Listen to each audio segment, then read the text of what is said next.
Ayan guys, tingnan mo. Na kumakalat pa yan kasi hindi ako nakap-time ngayon. Hindi ko na siya na maayos mabuti. Pero okay na yan. Kasi overloaded yung damit ko. Kakabox ko lang pero ganun pa rin. Marami pa rin siyang damit. Soon na naman ulit. Ayan, tingnan mo nga naman.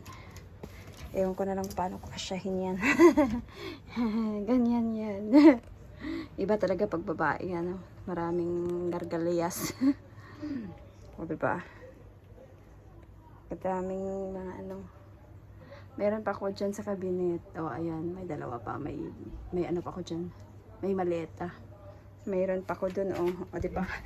Sa akin din yan. Ewan ko na lang. Paano pinagagawa ko sa buhay. Akin lahat yan. O.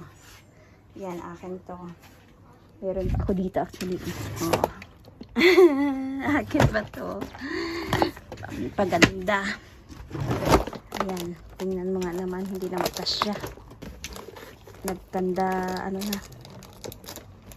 Ewan ko kung nag-ano siya. Ay, ewan ko dyan. Basta dyan. O, ayan. Dito akin din to.